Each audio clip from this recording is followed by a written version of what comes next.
Welcome, ladies and gentlemen, friends of Zeiss, friends of Delhi Birds, friends of Sanctuary Asia. I mean, it's a great pleasure when you talk to old friends about the past. And Raghu Chundawat is indeed an old friend, known him for hundreds of years. We are quite old people. And I remember meeting Raghu maybe 2 decades ago, slightly more, and being fascinated by his stories of Ladakh, his views on conservation, which were always very radical. Uh, One of the great highlights of conservancy in India was when Raghu blew the whistle on the uh, missing tigers of Panna. And I remember the kind of pressure that was put on him. Cases were filed against him saying that you're giving out false information. Panna is teeming with tigers. We all tried to raise our voices to help him, but you know, as the truth emerged and Raghu was proved right, it was one of the great moments of Indian conservation.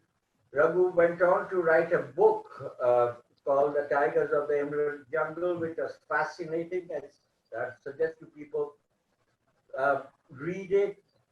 It's all about the the problems of it was three problems of Panna, but it's a fascinating read on the lives of tigers. He now lives in Panna uh, and continues his work. In between, he studied wolves, which is fascinating. Man of many parts, photographer, writer, cook, and of course, he's married to a very, very old friend of mine, Joanna Van Driessen herself, who in herself is a brilliant photographer and a great friend. Raghu is going to start. Is the emphasis, the thrust of his talk today is his love affair with the snow leopard, which took primarily in Ladakh. He's going to start about how he went there under adverse circumstances, where seeing a snow leopard was one of the most difficult things on earth, and traces the history and how it has become so easy to see snow leopards. There are people who set up huge businesses on it, and how this whole obsession with the snow leopard has indeed changed the landscape of the village. How people have prospered because of this very enigmatic mammal. Uh, I will not take up his time, and Raghu, it's over to you to start your journey, and we'll catch up in the later in your talk, and I'm sure there'll be a lot of people who want to ask you very interesting questions. So over to you, Raghu. Take it on. Thank you, Bittu. Thank you, Bikram. And I'll see I can share the screen. Good evening, everybody. And thank you, Bikram, for giving me opportunity to talk to your club members and Sanctuary members. It's been maybe what I may be talking about Ladakh and snow leopards maybe after 10, 15 years. Recently, during the lockdown, I did give a talk with somebody else. But it's like for me, going back, recovering all the memories, it was fantastic for me to be part of this. And you were asking me about how did I got into snow leopard and in Ladakh. Um, my my father was a forester, so he had a lot of mainly the Shikars books and things like that. So I used to read, and Ladakh mountain hunting was something I picked up because interest in that because one of his friends has trophies in his room in the corridor, and they had all ibex and blue sheep, and they were unbelievable. They looked out of the world animals, and I wanted to see that.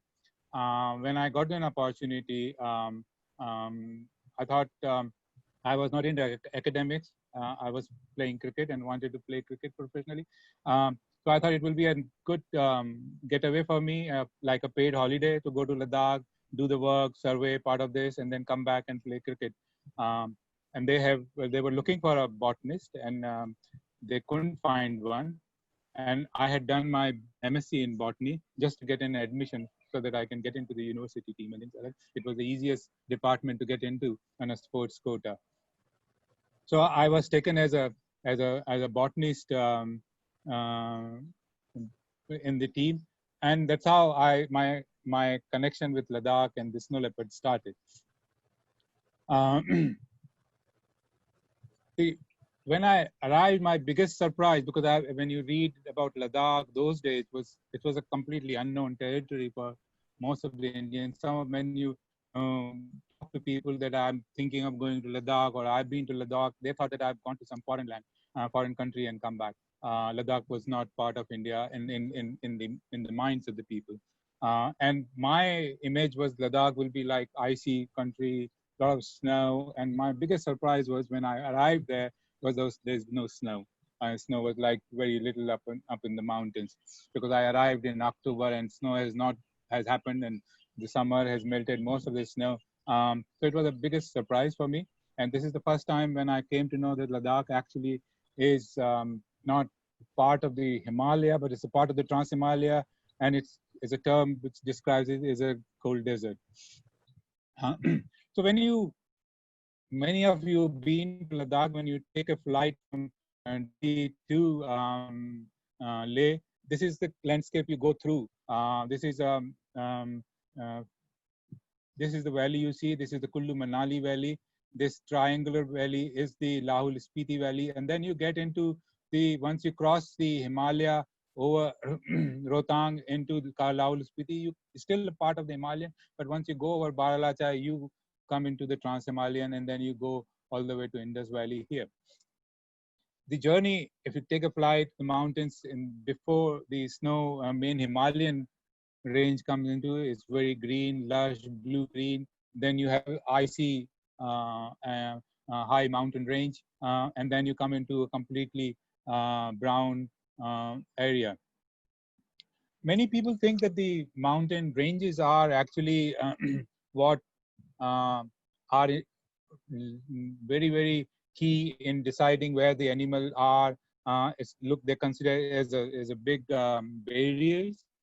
Look at, if I go back to the previous slide, you can see some of these valleys go cut through the entire Himalayan range. So you can look at Sutlej here, goes through all the way into Tibet. There's another river where it goes through, Indus goes through, cut across the main Himalayan. So these valleys were very, very important in terms of connecting the communities which existed in the north of the Himalayan and south of the Himalayas, and they provided a passage to move and radiate and create new communities, adapt to new environment, speciations happen, and you have amazing relationships. So if you look at some of these species, if plant somebody is interested, you can see a lot of similarities in the plants you see in the Indus, in the south, in the plains, and then Indus up in the almost into Tibet, the capares,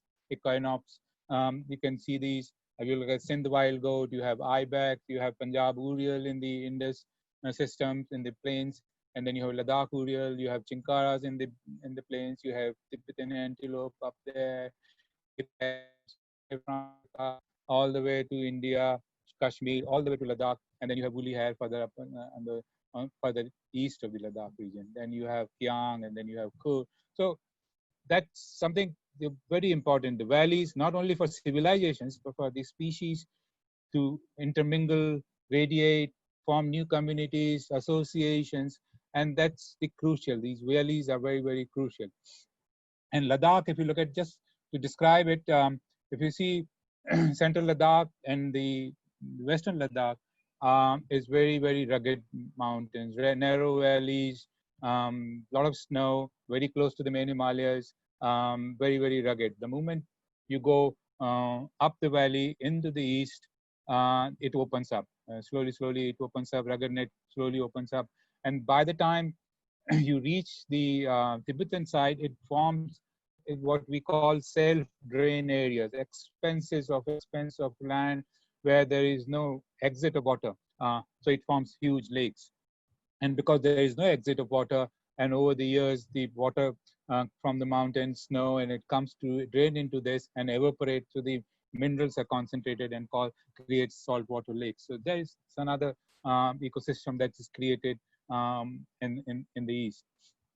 Just to describe what Ladakh is like, uh, my association with the snow leopard was that I joined a survey team, which was planned by the International Snow Leopard Trust, which was founded in 1981. And as an amazing person, Helen Freeman started this. In the past, before that, maybe about until 70s, nobody was able to breed snow leopard in captivity successfully. She was the person she saw, observed in captivity and cracked the thing, and then they were able to Woodland Park Zoo. I think Seattle was the first to breed successfully. Now the technology is transferred to everywhere, and then it's success everywhere. But that's how she got into snow leopard, and then realized that nothing is known in the wild. She created organization called, in those days used to call International Snow Leopard Trust. Nowadays simply Snow Leopard Trust, and they had started a project in Nepal before we started our work in 82, 83. Rodney Jackson started a work in Nepal, and they have radio collared 4 or 5 snow leopards. But nothing was known from India. They wanted to do a survey to assess the status of snow leopard in Northwest Himalayas, and that's how I came into the team. It was a collaborative project between the U.S. Fish and Wildlife Service, Wildlife Ministry of India, and Snow Leopard Trust. And we walked quite a lot. We started from Kashmir, drove to Kargil, and then went into the Rumbak, Rangdum area, Upper Suru Valley, spent the winter there, came out end of the year, then came back to Rangdum area, couldn't get into, but went and did surveys in the central Himalayas, in the Hamish National Park and adjoining areas. Then came out, went to Parvati, into Tons Himalaya, Harkidun area, that's where we did surveys. Then went to Parvati, Manali. Then we walked all the way across because the road was not open, Lahul, Spiti. Then we went from Darja to Padam and back to Rangdum into the Kargil. So we covered a very, very large area during the survey. We were a team of 4. Myself here with the and second from the left. Joe Fox was the leader from the Snow Leopard Trust. S.P. Sinha, he was from Gujarat. He did his PhD on lions, very early PhDs from India. And then Pallav Das from from Delhi. So he was a sociologist. He was a animal ecologist. I was a botanist, and Joe Fox has done PhD on mountain goats and things like that. And everybody knew about mountains, how to walk. They've been to the mountains. I was the only person who had no idea about trekking, mountaineering. It was my first time up in the Himalayas, was straight into the most difficult terrain. I've joined them as a botanist.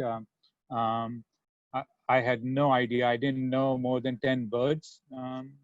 Maybe that's how crow, miners, and this is what I knew. And I had no idea about the plants of Himalayas. So the flowers of the Himalayas, the first thing where I picked it up from Dehradun was this book, and this became my Bible. It saved me. So we came to Kargil, and we started our work in October. It was already -10 around. So it was, and the journey from Srinagar to Kargil was in the middle of the night. And I have no idea how did we reach to Kargil. Early morning when I got up, it was too cold. We had to do a lot of shopping and things like that before we go there, because we had planned to go to Rangdum area for about 2.5 months. And again, by the time we finished our work, we arrived in Rangdum in the middle of the night. And then the high altitude hit us, and I had no idea how to deal with it, but it took me a couple of days to get used to it. We set up a camp. and I believe Rangdum is amazing place. I don't know whether if anybody has been there. It's a very beautiful area. Uh, it sits right under the Nunkun. This is a peak of two twin peaks, the highest mountain in JNK, Nunkun. The valley floor is about 4,000 plus, and I think Dras is generally considered as the coldest place in India after Siberia, in the northern hemisphere. I think in Asia, but I think this place is much colder than Dras. Dras is about 3,800, 900 meters. This is 4,000 meters. Gets about 2 meters of snow, and it's even if you in winter you go, it's bone chilling cold. And It's really beautiful, and the mountains are so tall that the distances are very deceptive. um, the the Rangdum Valley looks so close that I can go for a walk and come back for lunch, and that's exactly what I did. And I couldn't come back before 4 or 5 o'clock in the evening, hungry and tired. uh, this area, Janskar, and the Rangdum Suru Valley, just immediately south north of the main Himalayan range, is very alpine in characteristic. Has so the flora, fauna, everything is very close. It's just beautiful. And then species communities are very similar. You can see brown bear. There have been reports of black bears, musk deers also in some of the valleys, long-tailed marmots, and things like that. But for me, the reality hit maybe third day or fourth day, um, um, because that was a time after acclimatization. Everybody decided that we should go for a walk and make a climb. And I have never in my life climbed a mountain at that altitude. I couldn't climb more than maybe about 100 meters, maybe 80 meters, and then I sat down next to a rock. These guys all went up, and they keep calling me, and I said I'm not. And I thought I've taken very wrong choice I have made. I'm not going to be able to continue. But the problem was that there's no escape. I couldn't go back to Kargil. If I wanted to leave, I couldn't. And I was then taken over by one of the guard from Kargil. I think Yusuf his name was, and then he said, "Don't worry, we will walk together." And then I started walking with him. Um, and then he showed me how to walk, how to negotiate screes, and how to keep the paces. You don't have to. One of the things that he told me that you don't have to. You have to keep your own paces. Don't follow somebody else's pace in the mountain, and then slowly you will learn how to pace it up without getting tiring and breathless. Animals were there, but very shy, because I think hunting was very prevalent when we walked along the slopes. We picked up lots of empty cartridges. And ibex will run from miles, maybe 3 kilometers, and they will be gone. But the good thing was that visibility was so clear that we have spotted animals from 14 kilometers. That's the maximum I have done in my life, and that was in Rangdum Valley, where 14 kilometers we have seen ibexes, and without telescope, with just simple binoculars, we could do that. The another crazy thing which I did was that we couldn't, because distances were so far, there was no roads. We had to survey the entire valley. We and I was not very good at walking, so somehow I hatched a plan that we will hire a horse and go all the way to Penzila, and which is about 30 kilometers from where we were camping. And we started doing picked up the horse from the Rangdum, somewhere near Rangdum. There is a village there where I picked up a couple of horses, and then started riding it to Penzila. Maybe after about 3 hours, 4 hours, we decided to take a break. The entire legs and knees were frozen. I couldn't get out of the horse. The guy has to lift me up from the horse, and then we walked all the way to Penzila, and I walked all the way to camp. And by the time of maybe about 11 o'clock in the night or something like that, I came back, and I have never ever after that rode a horse up in the mountains until I went to Kyrgyzstan. So for about 20 years, just never decided to go on a horse because it was such a painful experience I had. Just to tell you what was the situation and how much we knew about snow leopard. Because when we started, the briefing happened in Dehradun, and we were told that we have this is such a rare and endangered species. There was only one picture which was taken by Scheller. We don't know in 9 months we will be able to see snow leopard signs even. So be prepared for this. Definitely, we had not expected to see any snow leopards. And so when in Rangdum, I found the tracks, and then everybody then for 2 days went around taking pictures. An article was written, how did we find it, where did it went, and it became an international. And then we sent an horseman all the way to Panikkar, then it went to Kargil, and from there it was sent to Delhi, and then it became in next month it became a major international news. We didn't know.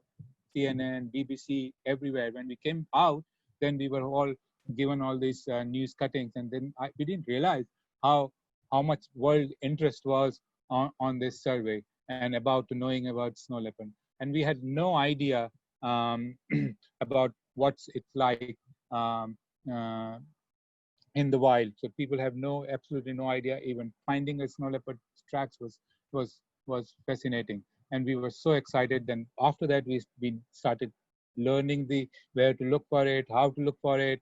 Once the snow came, it became much easier. Then we realized that it's not uncommon.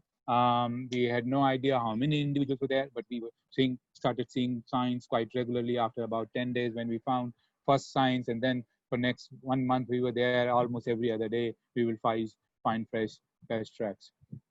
But when the snow came, it came very harsh. It was about almost 2.5, 3 feet of snow. We had to get out. There was no roads. So we had to walk all the way to Kargil. That was maybe about 120 kilometers. And we had no proper equipment except the good shoes which was provided to us. Our equipments, down jackets, sleeping bags, all these things have not turned up in Delhi. So we have started without that. So we were wondering how will we manage, but we did manage to walk. So we had to walk in a file, and we were about 20 people because we have taken some of the local people with us to help our equipments and things like that as a porters. So if one person will walk for half an hour, and then he will go at the back, then one next person will walk half an hour, and then we camped a couple of times, and I think the maximum college was minus 38 degrees. I think that's how my memory is.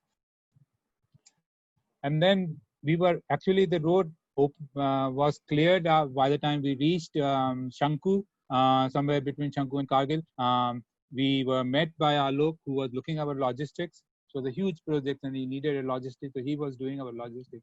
And I'm including his pictures because I have never seen a blister on the sole of somebody's foot so big in my life, and not only one, both the feet. And so I didn't know about this, but when he came, he walked from Panigar. He has bought a new shoes and put on the new shoes, I think.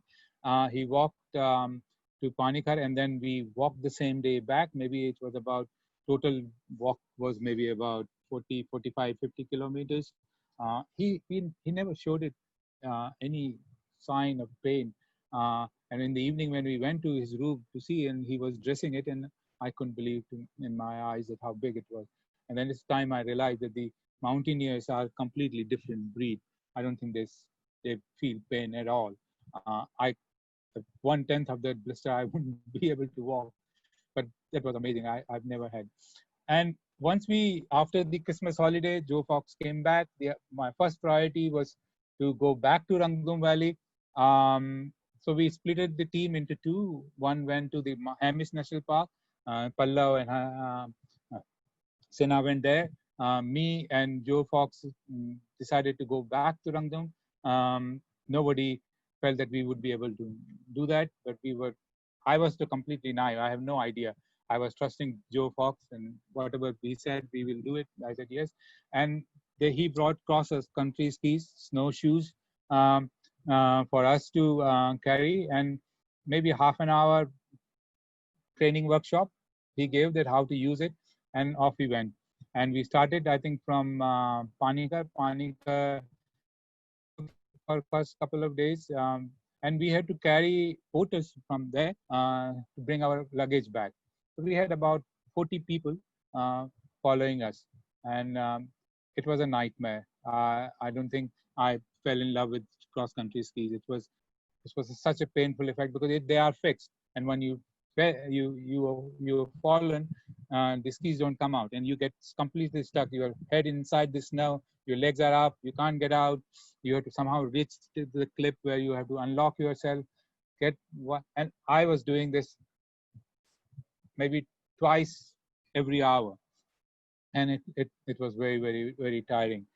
Anyway, we started doing this. Um, we during middle of the day, first day there was okay, there were a few avalanches, but next day very heavy snow areas, very steep mountain slopes, and some very heavy avalanches we saw, but in the distances, so we were okay. But one of them was very close, and that was were all very worried. We decided to camp. Next morning, when we got up, all the porters were gone. Nobody was to be there. Everybody has disappeared, and two of us was left. All our luggage was left there, and so we wondered what to do. There was a choice: either we go back, or maybe another 4 days back, try to attempt Rangdum. We decided that we will do try to go to the Rangdum. We'll see if we can make it. We went for half a day, and then we met another huge avalanche on the other side of the valley, which was so big that it almost Debbie came almost on the other side of the valley, and then that broke our spirit. Then we decided that's not um, uh, we should be doing. It is too risky, and then we came back uh, from there and joined the rest of the group, and we went back to Hamish National Park. Um, and it was a completely different experience. There hardly any snow, maybe about a couple of inches of snow, very cold temperatures, maybe around minus 20, 18 degrees, compared to what the Rangdum area was. This area was much more easy, much easier. So we walked long distances, went to Makha, uh, and we were in two teams, working, collecting information separately. Joe Fox and me were there, and we had another. Joe Fox was completely crazy. We went to Rubring Nala, and he wanted to see how the terrain on the other side of the Nala looks like. Karnak Valley. It's again a valley, very fascinating as far as wildlife is concerned. He wanted to do this Rubring Nala, which is about 16 and a half, 17,000 feet in middle of the winter. And luck had it that the day we were trying to attempt, both of us started doing it, huge snowstorm came. So we came back, we waited for the storm to clear. We lost two horses. Two horses had died. Horseman then said he can't continue, so he left. We stayed on for next couple of days, tried to make it. The snowstorm continued. So finally, we decided that it's not possible to sit and wait and waste our time. So we came back. The good thing was the Marca was full of blue sheep, lots of sheep, and they were not shy because there was no hunting in this area. You can see them from close quarters, and snow leopard signs were everywhere. And that is where we had the first sighting of snow leopard, and it was very very easy sighting, but it was exciting. We had not taken bath now for about 10 days, 12 days. Joe, there was just before Chalak, there is a valley which there is a hot spring. We were told. So Joe said he's going to clean himself, and I will go and check the camping site where we can camp. So I was looking for a camping site, then I found some fields. I thought would be a good place to camp. I met a couple of herders, and I started asking them. have they seen snow leopard, which was a routine question we used to ask people. And he said, come to another field and into the bushes and showed me some blood stains and snow leopard tracks. And he said, yesterday there was a snow leopard here, has killed a couple of goats yesterday. And so I was very excited. I said, I waited for the horses to appear and then left the instructions that we will set up camp here. And as we were setting up camp, I had left my bag. I was setting up my camp tent. And then I started hearing screaming. People started screaming. And there's a girl went in front of me into the bush, crossed the river on the other side, and started screaming, Shan, Shan, Shan. And means Shan is the local Ladakhi name for snow leopard. So I also ran there. And, and when I went and saw the girl, maybe about 14, 15 years old. She had a basket at the back, and she already had a goat on her back, and she was pulling that goat from the bush out. And I had not seen the snow leopard, but what I realized when I went close that the snow leopard was holding on to the goat on the other side in the same bush where this picture is, and she was so excited that she had not seen the snow leopard herself, and she was tugging it, and snow leopard was not even making growling noises. But finally, she would manage to snatch it from it, and I ran to get my cameras and things like that. By the time snow leopard has moved from there to some other areas, and it has actually killed in this melee about 4 goats, and all the 4 goats were picked up by the villagers, and then all our team came up and everything. But the best thing was then we realized that actually it was still feeding from the yesterday's goat, which villagers didn't find it. They thought there were 2 goats were killed. Actually, it has killed 3, and 1 it managed to feeding. Today, 4 goats were killed, and all.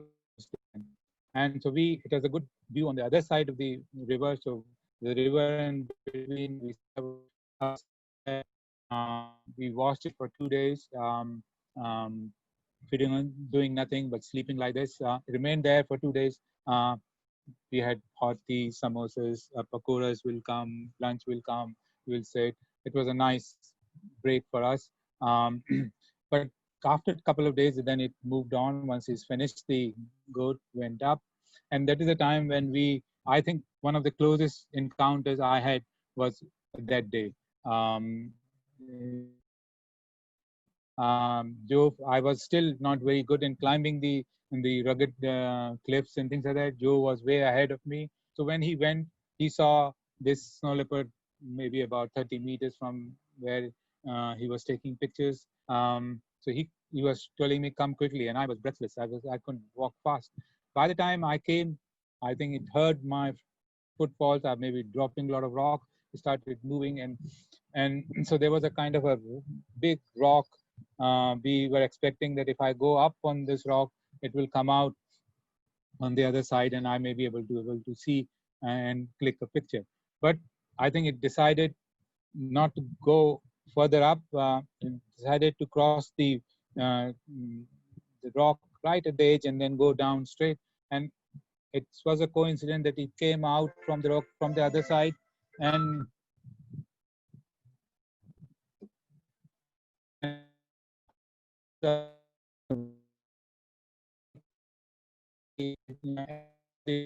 about shaking distance, and I had the camera ready. I had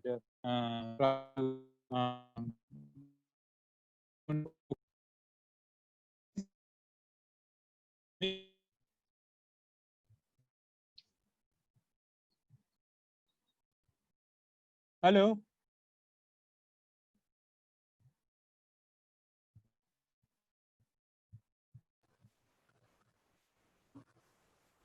Raghu, we're having some audio problem. Will you retry? Kavi, will you give him what to do? Are you able to hear me now? Yeah, we can hear you now, Raghu. Go ahead. No, yeah, because there's a message came that the signals are unstable, so I thought I'd check it. No, we can hear you now. So go ahead.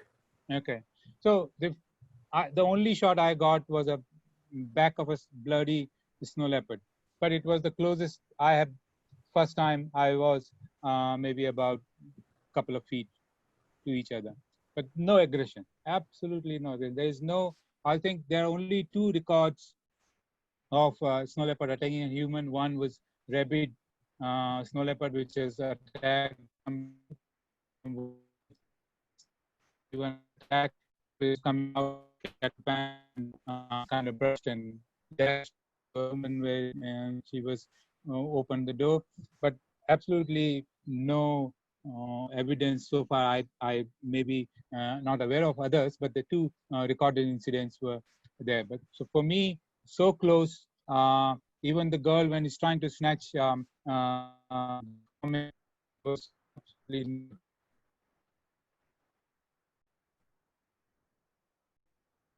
we Raghu, can you um, please check your? It's fine now. Go ahead. we arrived so at Rumbak, and there were 2 days to left. So the rest of the team had gone to Leh, and I stayed on. I said there is no point me going to Leh for couple of days early. So I thought I will stay one night in Rumbak and one night in Jinchen. And Jinchen, all rest of my survey team, forest staff, some of the locals, horsemen, thought that we will have a party. We will buy some meat from the local people, and in Jinchen we will cook and have a um, have a party on the last night, and then we carry on to Leh next day, and then next day the flight to get out of it. So we came to Jinchin. It's a village just below, before Rumbak. Um, this is the Jinchin village. So and below this house, there's crop fields. In winter, there's nothing there, so we set up a tent. I was cooking inside the tent when the old man from the Jinchin village came and he started pointing me out something up on the slope just behind the house. And I tried to look at, couldn't see anything, and I was wondering what he's talking about. He 2-3 times he tried. Finally, somebody in the tent, local staff, heard him saying what he was talking to me, and then he came out and said that he's trying to show you snow leopard. And then the whole chaos uh, happened. Then we stopped everything. Then we found that it's just behind the house on a ledge. Snow leopard was sitting, and it was watching a herd of the sheep which is in the photograph. Um, so everybody was rushing to the herd and asking them to go down along the valley, bring the herds from the other side. And in this, all the noise, snow leopard went up uh, on the upper, little moved ahead, up on the slopes. It was quite dark, already in shadow, so not very good pictures. It's quite far it went. But the problem was, because it was the last day, I had no film. I had only one film, which was in the camera, which we have taken some pictures of ourselves. I had maybe 4 or 5 frames left, which I tried to take a couple of pictures, and I left some for next day if I could get on a better light. So what I did was, then I sent somebody in a horse to Leh to get films from there. Um, and he came back early in the morning, saying that the Joe is saying that he will come back with the film. But he has some work in the bank. He will finish first and then will come. He was thinking that it may not be there next day. But what had happened in the morning, early in the morning, before the local people could take care of their livestock, it had killed a goat. So I was sitting with my tripod, camera, lens on, no film left in me, just watching through the camera lens, the snow leopard coming to, sitting there, coming to the kill. And every time it comes to the kill, I kill and snow leopard to just keep it so the so that it doesn't come and take it away. I did it for maybe what 3 or 4 times, and I at one time I would be what 20 feet from the snow leopard, desperately waiting that Joe will come with the film and we will be able to take some pictures of this in the daylight. Around 2:30, I think he came, and then we did took some pictures. Unfortunately, this is not the snow leopard picture, but my all slides are in Delhi, so I'm showing something else. But just to display that how I used to go in between the goat and the snow leopard. I don't have to do it. Will sit down. It will walk up on the slope in the shadow again, and then I will come back to my position. Then after an hour, he will make an attempt. I will go again. Things like that. And then we had no time, so we took some pictures. By 4 o'clock, it got dark. We went to Leh. Next day there was a flight. We got out. It was a very successful.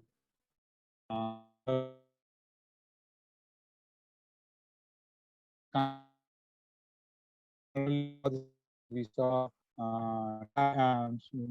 snow leopards, huge abundance of wildlife, and the good thing was, coincidence was, the next snow leopard symposium was happening in Srinagar. So all the research or survey results were presented in the symposium, and they were very impressed by my natural history work and the amount of work which I did. So everybody was encouraging me to do PhD, and I was not keen. I was not in academics at all. I used to play. I was trying to be a sportsman, and everybody was like. So finally, I had 3 offers for a PhD fellowship from Washington University, Seattle, from Fort Collins, and so I decided that okay, it's something I should be taking it up. And when there is so much support, so much encouragement, but the problem was that these are all inner line areas those days, and getting the permission was very, very difficult from the ministry. And my not allowed to register myself for a PhD outside the country and to do a field work for that university in Ladakh. So it didn't happen. I did my PhD, registered myself in the Rajasthan University, got my PhD. So for PhD, I decided to go to Rumbak. I think the best area for during the survey we found was Hankar Markha area in the Hamish National Park.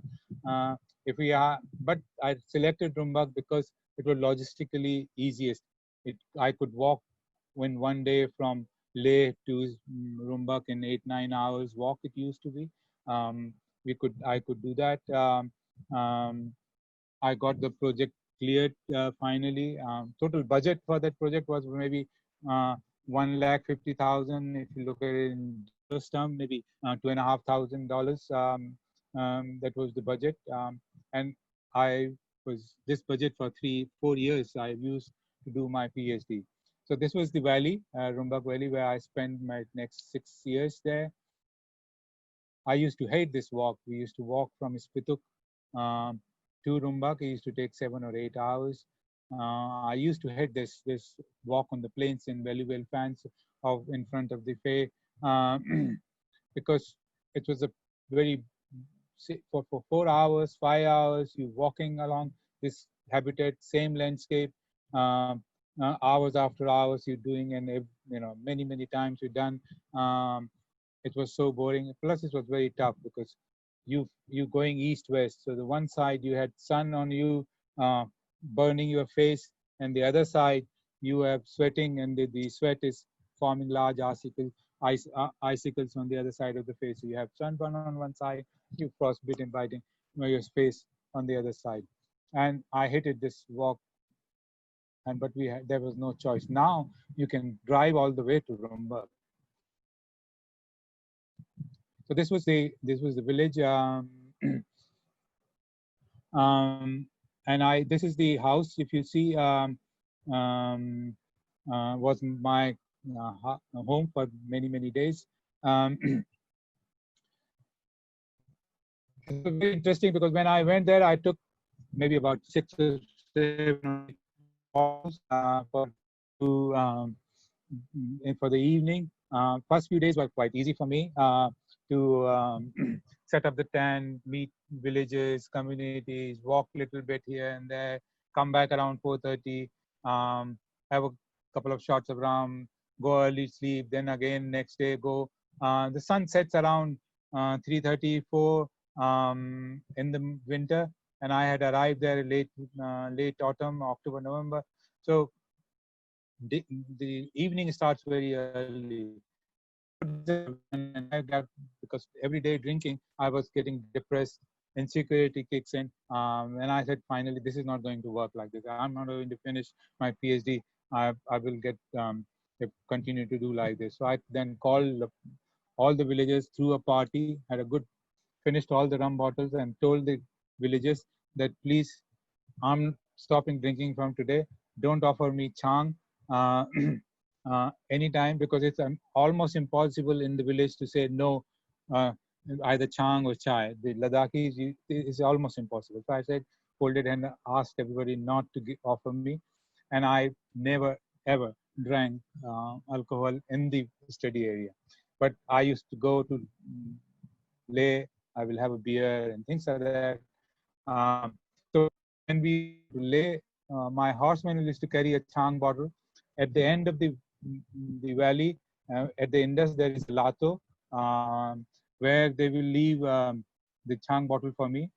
When I go there, I will have a couple of sips and then carry on to Spitak. But I will tell you a story, because for 4 years I didn't drink, and then I met a friend after a long time who was doing in the summer uh, uh, up in the Kandala, and we were camping together. He invited me for a dinner, so I went to see him, and he offered me wine, and I thought, why not? So I had a glass of wine.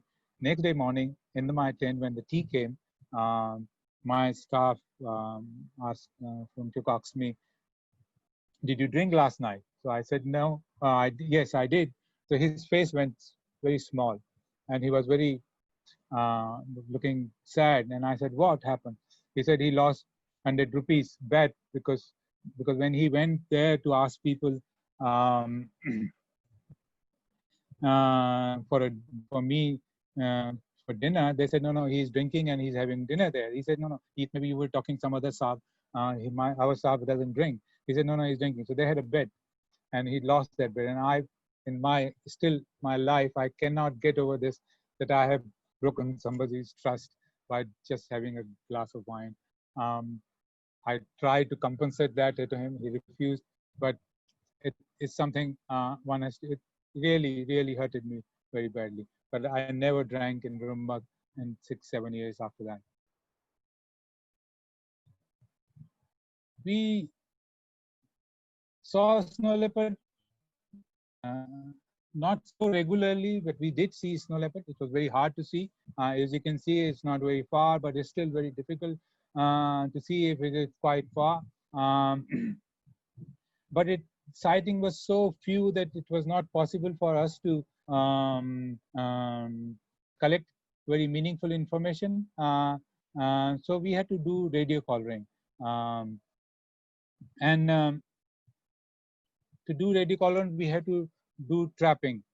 It's a very fantastic, amazing story, because when you see cages and traps, and there are scientific articles about it, it is told that this is what do is like science.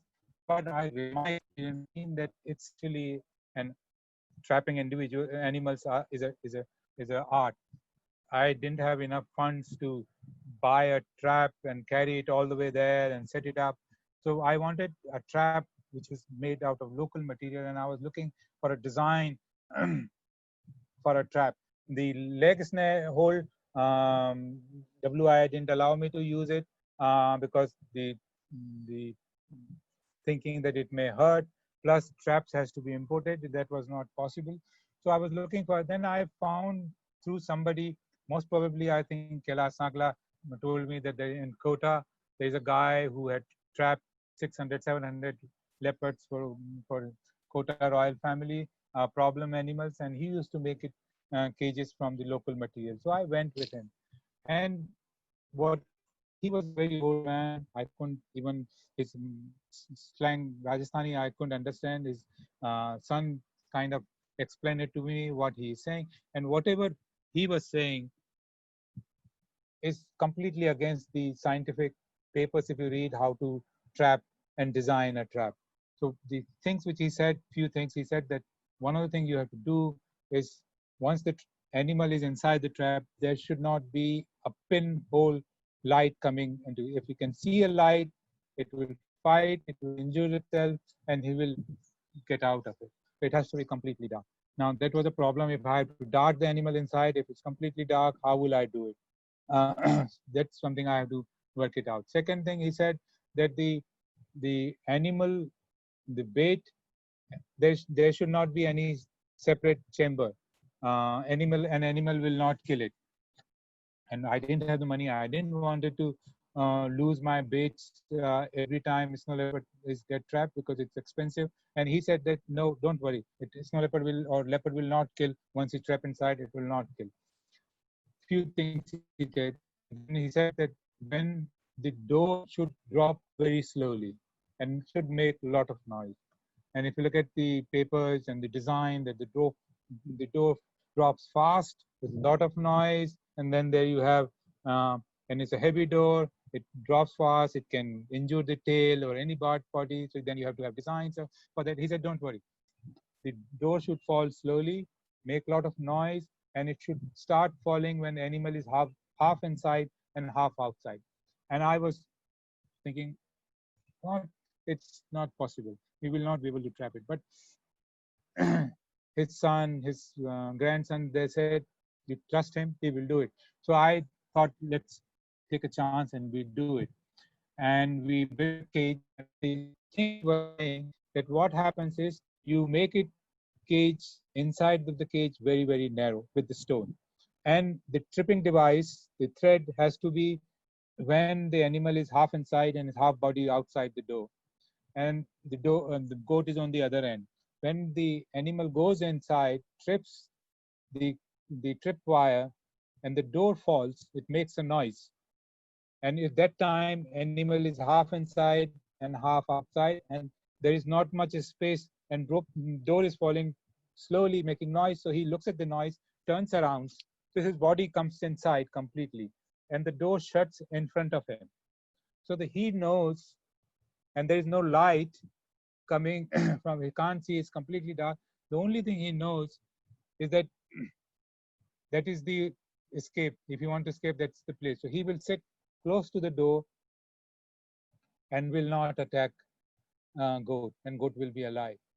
And this is, we trapped about 3 snow leopards there, 2 escaped because I was thinking that scientists, we are smart enough. I didn't make it completely live. So if you see the trapdoor design here, I left it like this, completely open. And of course, he chewed the door and got out. So I then put a tin lining inside, and then a trapdoor so that I can put torch, and then I can put light so I can see inside. So we built about 3 or 4, total 5 cages like that, made out of completely rocks and mud, and covered it up, and everything local material on the marking sites. This is one of the trap design, and you can see these camera traps taken by Steve Winters on that place where it went. The problem I had was that these traps were in 5 different directions, and I thought I will go once a day and see all of them. One circuit I will do, I'll see 2, and another circuit I will do, I will 3, and every day I have to do that. It was very tiring because I have to go over the valley, over the passes on the other side of the valley, and I was not able to do that. So I started doing 3, and then I realized that I have to do 3 twice a day because the goat was inside. We have not only it, but because there was droppings and all, the magpie will go inside and trip the dough. So many times snow leopard had gone past, but the magpie has dropped the dough and got trapped inside, and we have to now.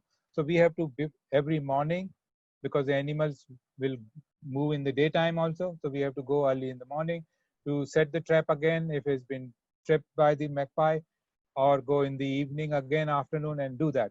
And I used to hate magpies because so many times we have lost trapping occasions because snow leopard has gone past, but the magpie has tripped the door.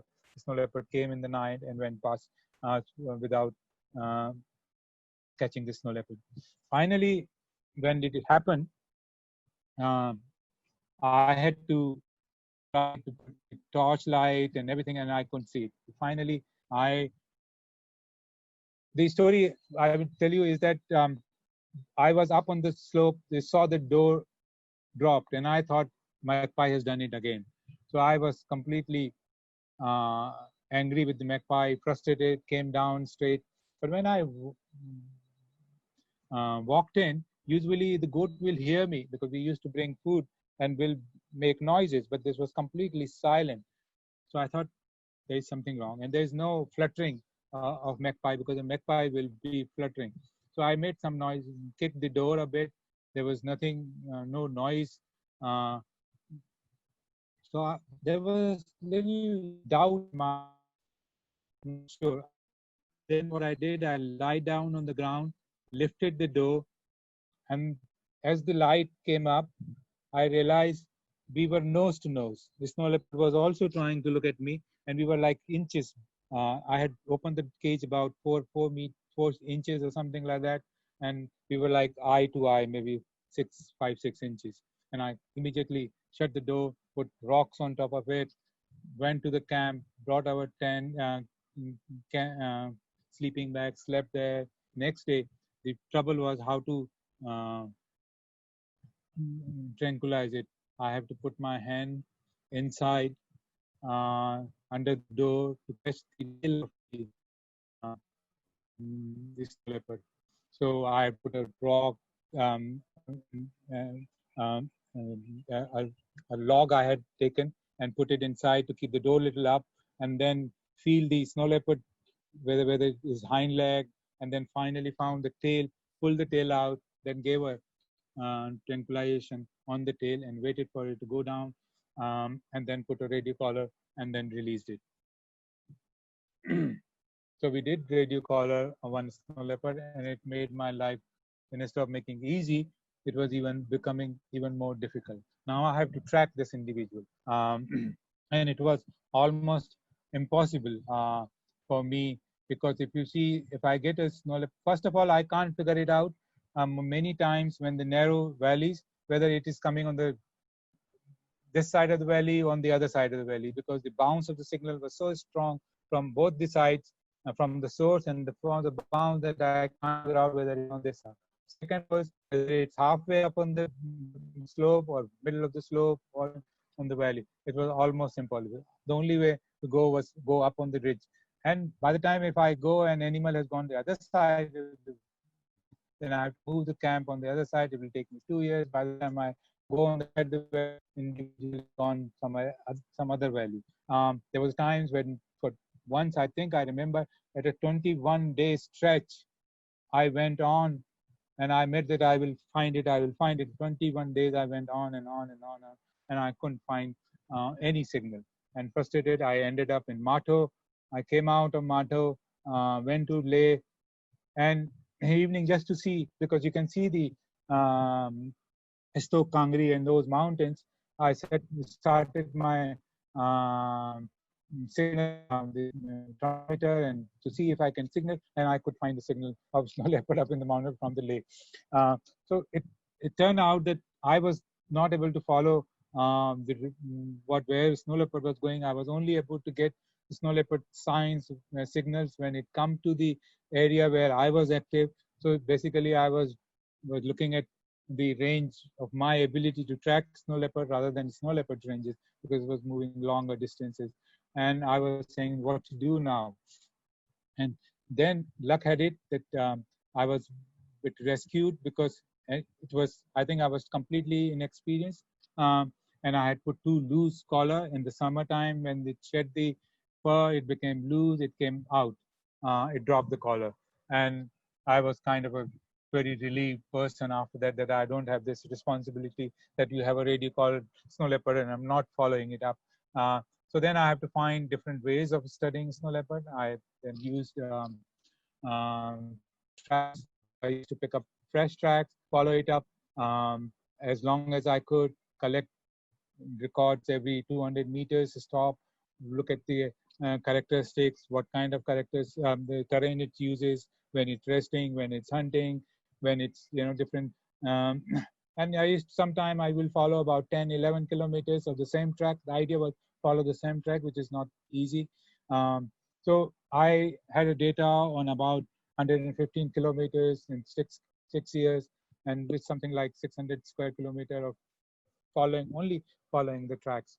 Um, and you, at the end of it, you start thinking like snow leopard. So you pick up a track, then it goes through a cliff.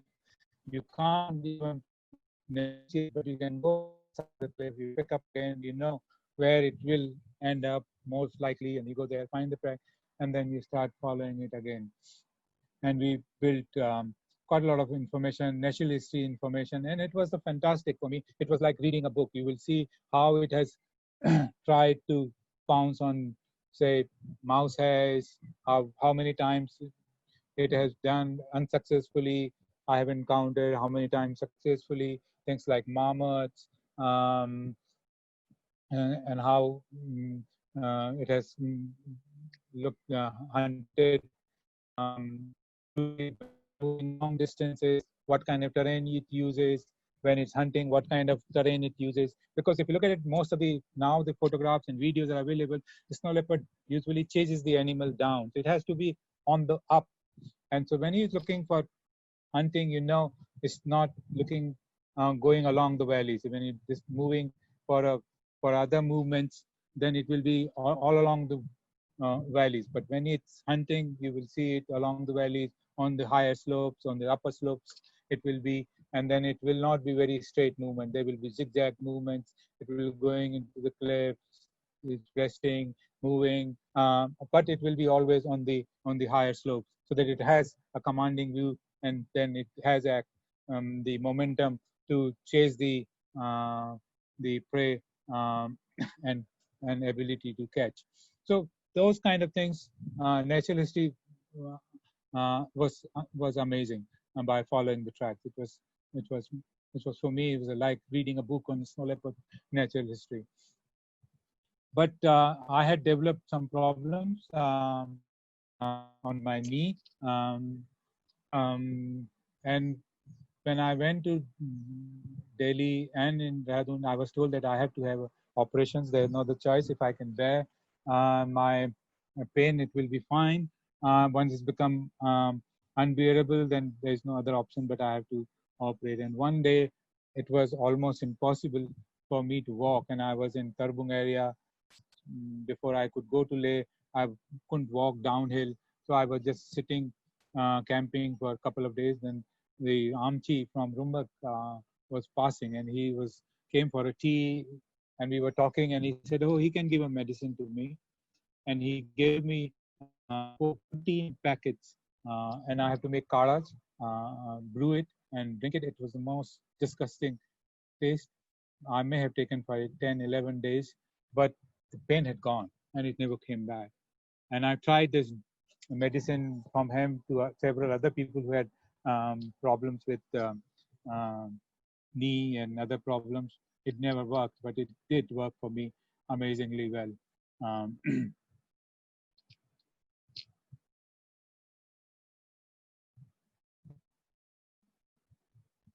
Um, Some of the snow leopard shots. One of the biggest problem I had was I hated was doing when I was working was these tents. They were small dome tents. One of my biggest frustration was dressing before the sleep, and then in the morning I have to do lying on the floor because I can't sit and not begin to sit or stand and put on my trousers and undergarments or shirt and things like that. So doing 2-3 times, lying down, putting shoes. In the morning was I hated it because they're all frozen. I had to crush them first, put it on.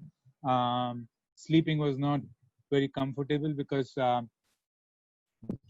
the warm breath up in the air on the inner lining, and then if there is a wind, it falls on your face or you move too much inside. So I was not very. It was okay for a couple of days, maybe 2-3 days, but months after months, a year after year. For a couple of years, I lived there, but I um, parachutes and stuff, and you can put two parachute one top of each other, one cut it small and one on top of it. It was perfectly, and we can have a stove cooking inside. We'll put a stone on it. It becomes like a bukhari. I can the temperature inside could be plus 15, 16 degrees, and outside could be minus 20 degrees. The best thing was that I could stand and dress up, and the shoes were not frozen early in the morning, and that was a big relief. This family became my uh, second home for many years. These two boys now are adults, and one is in army, one is become a lama. There on the top. I lived there for about 6 years. One of the disaster happened was my observations of blue sheep, because the data was so rare to come from even following the tracks, collecting scats. There was a two set of data on snow leopard I could collect, and a lot of data I then collected on blue sheep, and then look at how blue sheep uses habitat and how snow leopard uses and how related they are. That kind of information was there, but we were wondering, worried that whether I will have enough information to write a PhD or not. So the alternatives were suggested that I will do a behavioral observation on blue sheep. Um, and George Scheller has studied these mountain ungulates, and blue sheep is a very unique species, and we are still not sure whether it's close to the sheep or it's close to the goat.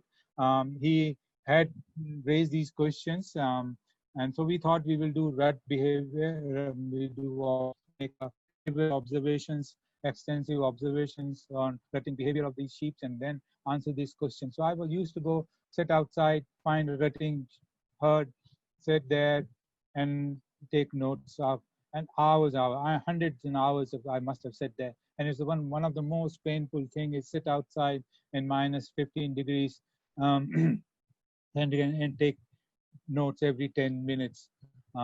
Your hands are frozen, your legs are frozen. You get up, walk around. You can't do too much because you're going to disturb the blue sheep. It was very painful. And during one of those observations, I also had one of the scariest movements because I was watching, and you have to go and sit out in the open. So the blue sheep knows that you are sitting there. You're not hiding. So they get used to your presence, and then they behave normally. And then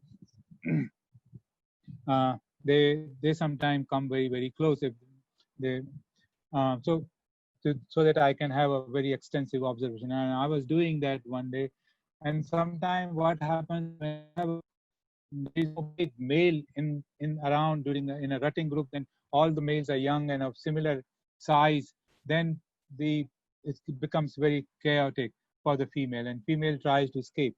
And it so happened that I was watching on a scree slope like this, and there was a big herd, and this one female they were all after. There may be about 6 or 7 males were after her, and she decided to run down and escape from these harassing males, and they came straight towards me, and I felt that they're going to trample me, and I, in a fear, and they are quite big animals, so I got up and started running down the valley, and then maybe I must have done about 50 meters and realized that these sheep have gone past me, and I stopped and was relieved. And then I had to go back and collect my papers, my notepad, my binoculars, my rucksack, and things like that.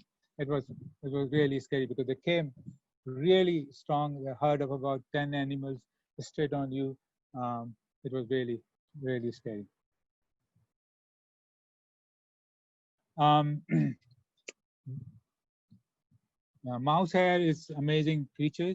Um, there are about, I think, 23 species in the world. 21 are found in the Himalayan, Central Asia. Um, they don't hibernate, and they are small body size. Um, the adaptation I was just wanted to talk to you is that what was told, I think, to Joanna about that the Shilajit is actually some relationship between Shilajit and the mouse hairs, because they say this you see this black, if you look at it and you scratch it out, it is very similar texture and thing and color and everything very similar to um, Shilajit. And what somebody told her is that it is actually concentrated excrement of mouse hair. See, mouse hair in Himalayas don't hibernate, and they are small creatures. So when they go out to feed, they can lose body temperature very fast, and because they're small animals, they can lose very quickly. So they need to go inside, warm themselves up, and come out again to feed.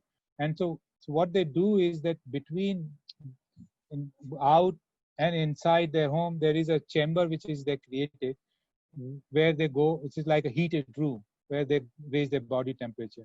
It's an area, is a large chamber where they to deposit the droppings and urinate on that. And because of that, it ferments, and the fermentation creates heat, and that heat generates the ambient temperature in that area by maybe 6, 7, or 8, 10 degrees. So when an animal goes out, it will come to the heated chamber, warm itself, and go outside. And some of these colonies are or chambers are old, historically, generations and generations, maybe hundreds of years. And these excrements, when they collect slowly, they'll carry on, concentrated, carry on, then they crystallize at the bottom. It forms, I think, what they saw is like a shilajit. And some of the roads which were being built, you can see was JCB broke it. You can see these old historical remnants of mouse hair, that chamber, and then you can see these, and these are some of them are goes 10, 20, 30 feet down, these black shilajit like deposits on along the wall. So I don't know how true it is, but that's what something I thought it was fitting. It is actually a mouse hair related to the creation of Shilajit. The Rumbak, this story is also very amazing.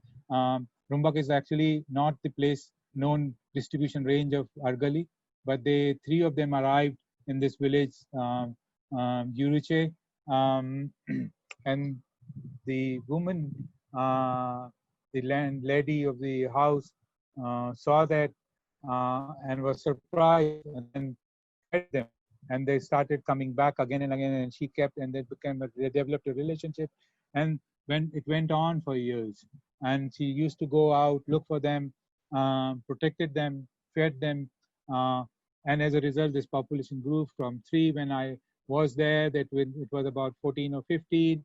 By the time I left, there were over 20, 30 of them.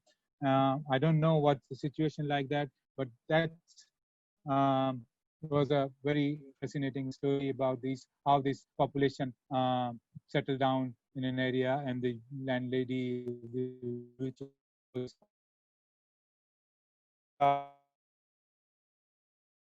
many, many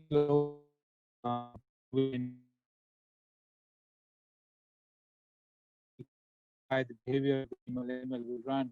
If you see them outside the car, they will run miles and miles. In Ladakh, it was very common.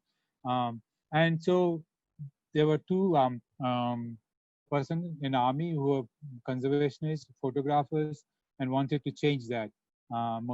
General Motidhar and Brigadier Go did a lot of work. And when I went there, they had almost, I think one of them has already been transferred, but were in touch and put me in touch with some of the army people. And we used to go and give talks about the wildlife conservation, wildlife, how important it is, what kind of uh, animals are found there. And I remember during those early talks I used to give at the end of a question answer session, some of the major saab will got up and ask me which is the best place to go and hunt this animal and that animal and how far you can reach and how can you do. And some of the officers actually got the posting just to go and hunt. But it changed. We gave these talks quite extensively. Some of the senior army officers were taking it up very seriously. And then they used to come with us, talk to them, ask them not to think in that land. It changed slowly, slowly. And one of the person who made a huge change the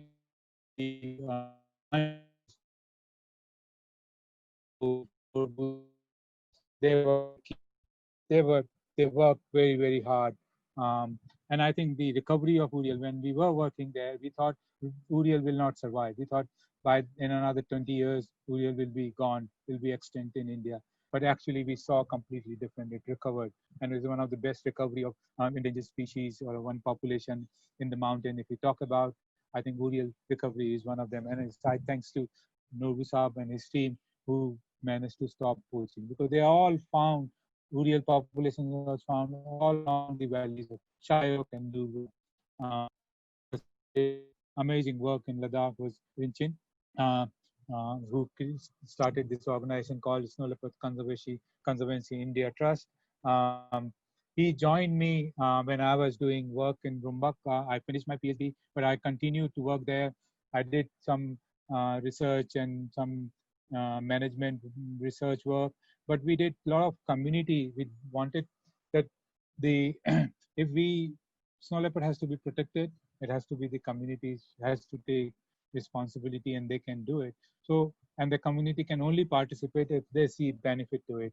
And we saw tourism can bring it. So we worked with Earthwatch groups. We used to bring 3 or 4 groups every summer. We used to donate directly to the communities a certain amount. All this, all the camping, all these horses, everything. So it's a huge amount of money which went uh, to these communities from those work which we did. That really helped um, uh, bring the changes in Rumbak. So we went to do this for many, many years. We did 5 or 6 years.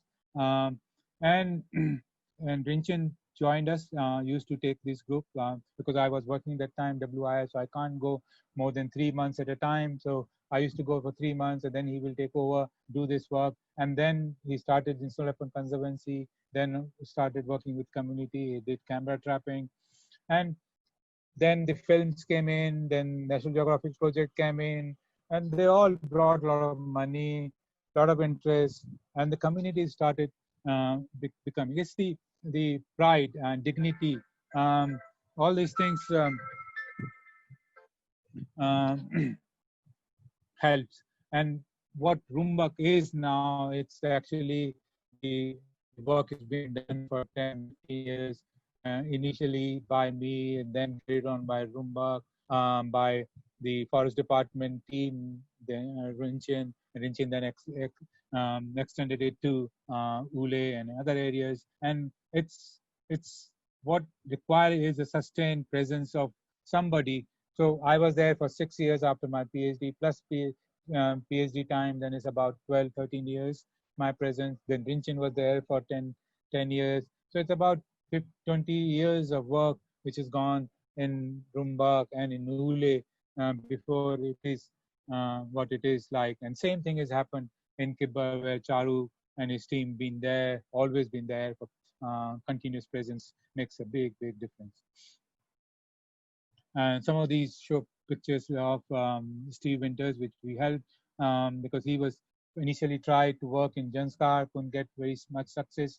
Then he got in touch with us. Then we took him to Rumbak, showed him all these places where we had found marking sites. Some of the rocks are becoming so famous that if you look at some of the pictures, the same rocks have been photographed over and over and over again. Many different film crews, many different camera photographers. Mm.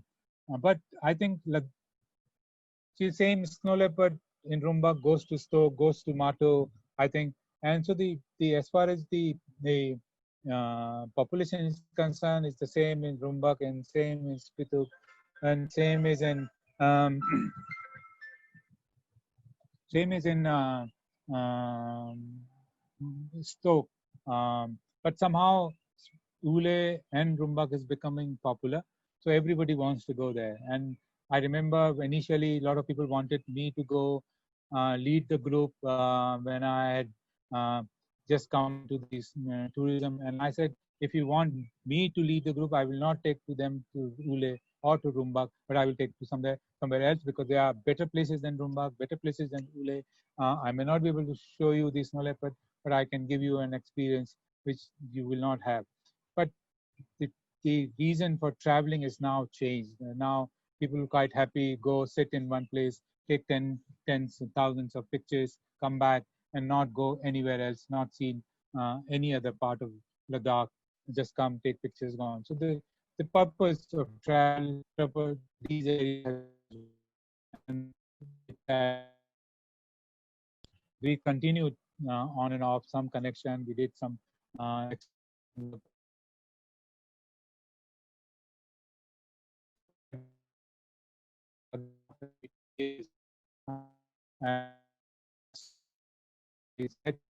next year I'm going to go for 3 months and do some work and then compare what it was like and what it is now. Because what I'm so surprised to see Leh change because I can see urbanization is happening.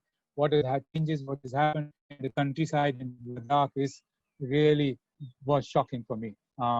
Good thing was that the people's lifestyle, life has improved drastically. They live so well now compared to what they used to in the 80s and 90s. Now they're better off in but the thing is, the whole economy was agriculture and livestock based. Now Rimbak used to have about 1,200, 1,400 sheep and goat, not a single goat and sheep there. Uh, Maybe half of the crop fields are cultivated. The economy has changed completely dependent on their son and daughters, grandsons are all working in urban satellite towns and in the valley. That's where the money comes. The old people live there. Some basic connections is kept.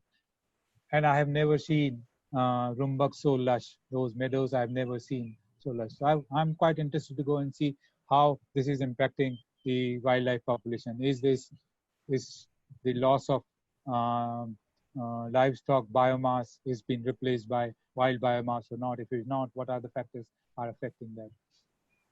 I think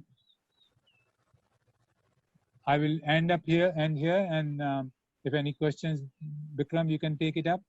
Hey, I will. Thank you very much, Raghu. This was absolutely fascinating, mesmerizing, I would say.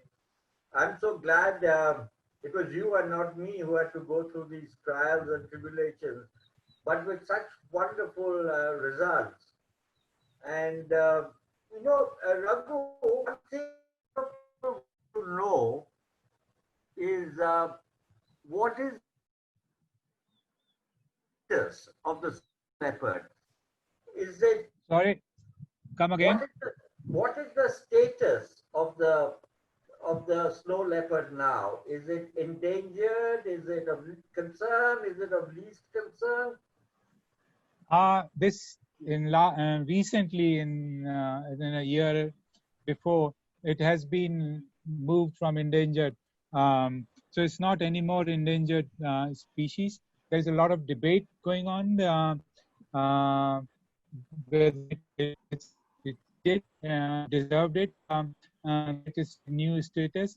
So there is a new monitoring protocol has been set up, and the very extensive work is being planned.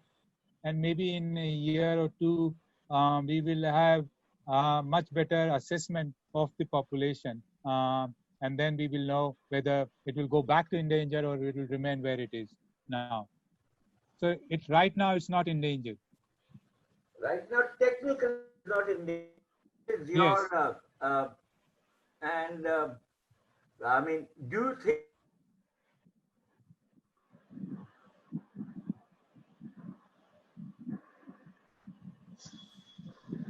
Becomes breaking up. I Yeah, lost Bikram, we it. can't hear. Bikram, we can't hear you, Bikram. I I can't think hear he's him. Yeah, I think he's frozen also. So we have now opened the chat for any questions. So please put in your question in the chat, and Raghu will take them. Ravi, can you just check the chat for questions? Yeah, sure. In the meantime, Raghu, you can ask our viewers the question of the day, which is sponsored by Zeiss. So Okay. whoever answers this correctly, all the answers will be sent to Raghu. He gets to choose the best answer, and the person who wins gets the option of either a Zeiss binocular harness or a Zeiss cleaning kit. So the question is, there are 5 large cats in the Panthera lineage, and 4 of them are unique wildcat ability. What can the snow leopard not do that the others can? So if you can answer that, and we will assess the answers, and then the best answers will get the prizes. I think Bikram is back. Bikram, you're back? yeah, I'm back. Thank you. Can you Okay, hear me? so yes. So Raghu, can Raghu hear me? Yeah, I can hear you. Raghu, somebody wants to know why did you leave the Ladakh landscape and move to Panna? I'm sorry. Yeah, no, this is a good question because I was so desperate to. I had learned so much from following those tracks. I had so many questions to answer, not just about snow leopard, but also learn about the carnivore ecology. And I needed a species where I can collect data. That's the key for me. So that's what I was looking for, species where I can get good amount of data. And then when I joined WII, I was kind of thrown into the tiger politics in Ranthambore. And then I realized that we're losing tiger in dry forest and nobody knows where we're losing.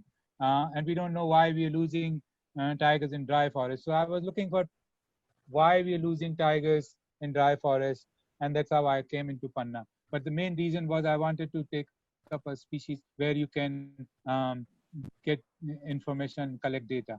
Those days, we didn't even have GPS, we didn't have camera traps, we didn't have satellite collars, so it was almost impossible to collect that kind of information. Now, so much amount of work has been done. We have moved from where we were talking about habitat use of snow leopard, what kind of prey it feeds, things like that, from where we now talking about spatial individual capture rates of individual snow leopards and using this to estimate numbers. We have now know that snow leopard ranges are maybe about several hundred square kilometers. So genetics, it's amazing from where we didn't know. We have only one picture of snow leopard. There was no possibility of seeing snow leopard. Now you can go for 10 days. There are better chances of seeing snow leopard than tigers. So we have moved quite a lot. But my moving from snow leopard to Panna was mainly to take a research project where I can collect data. Thank you, Raghu. Now, a lot of people want to know, were feral dogs a problem? Serious problem. Can you put on your video, Raghu? People want to see your face. Okay. Thanks. Serious problem. I think I can't. It is there. Yeah, serious perfect. problems. I can tell you an example that when we were there working in the Jurashe village where I was talking about the Argali, they had one dog and it's developed a skill to catch marmots, and used to catch marmots, bring it to the house, and will not eat it. And the family was really problem. And I know almost every day one marmot was killing. and they were wondering what to do. So the thing which we did was put a bell on the dog, and that solved the problem. But it is a serious problem, mainly because the food is available free, especially those days.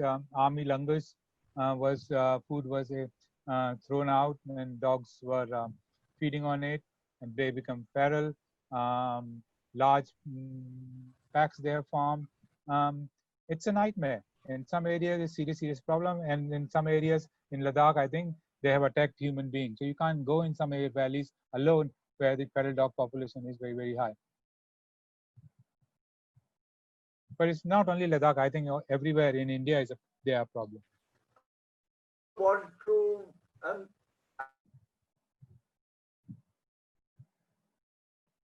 it is in the Hemis area. Sorry? Bikram, you're breaking up, Bikram.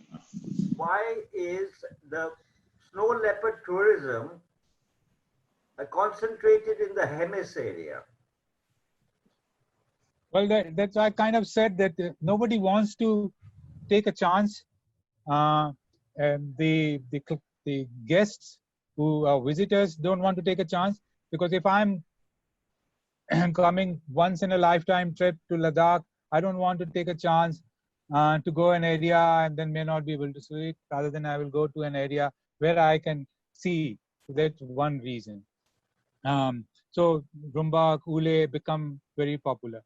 But I think Ladakh, anywhere you can go, you should be able to see snow leopard if you spend 10 days. Now situation like that. Those days I think snow leopards were there, but they were shy. They didn't show themselves. Now things have changed. They are better population, but the snow leopards are also unshy, especially in these areas, and you can see them.